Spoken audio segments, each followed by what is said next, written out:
බුදු හිමියන් වඩිනවා.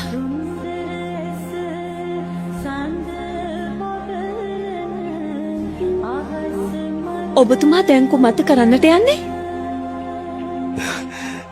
සිරිපතුල් වල මඩ තැවරෙන්නට නොදී මා බුදු හිමියන් මේ මඩ ගොහරුවෙන් එගොඩ කරනවා. ඒත් උන්වහන්සේට පූජා කරන්නට මලක්වත් මා ළඟ නැහැ.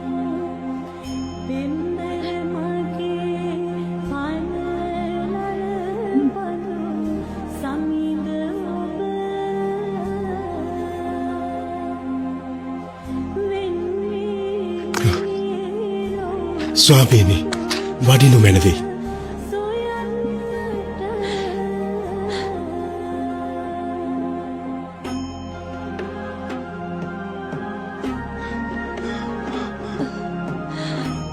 ඔබ වහන්සේගේ ශ්‍රී පායුග්මයට මම සේතුවක් වෙම්වා.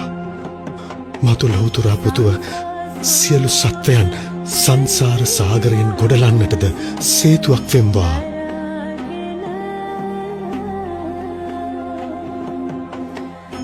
මහණෙනි, මට ජීවිතය පුදාහොත් මේ ධානලාභී තපස්සී පුරුෂයා දස පාරමිතා පුරා සාරා සංඛ්‍ය කල්පලක්ෂයකින් මතු ගෞතම නම් බුදුවන්නේය.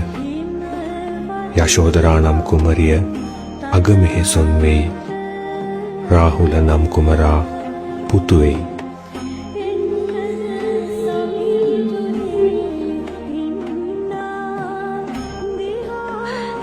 යශෝදරා මම වෙම්වා. ඒ රාහුල මාතාව මම වෙම්වා.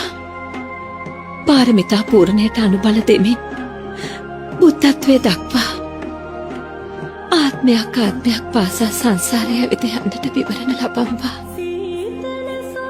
පින්වතිය, ඔබගේ ප්‍රාර්ථනයද ඉෂ්ට සිද්ධ වන්නේය.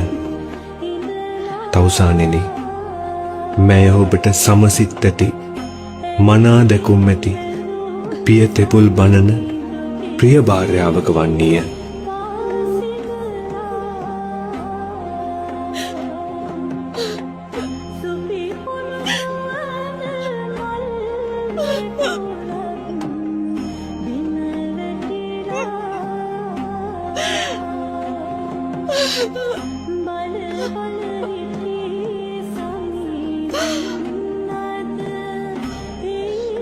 උන්වහන්සේ ස්පර්ශ කරන්න එපා යශෝදරා. යශෝදරාවන්ට රිසිසේ හඬන්නට ඉඩ හරින්න. ඇය වැළැක්වීමට තැත් නොකරන්න. නැතහොත් මා කෙරෙහි උපන් ශෝකයෙන් ඇය ලය පැලීමිය යනු ඒකාන්තයි. දීපක්කර පාදමුලේදී මට හමු සුත්‍රාමයයි. චන්දකින්නර ජාතකයේ චන්දකින්නරාව මෙයයි. චුල්ලබෝධි ජාතකයේ සම්මිල්ලහාසිනී මෙයයි.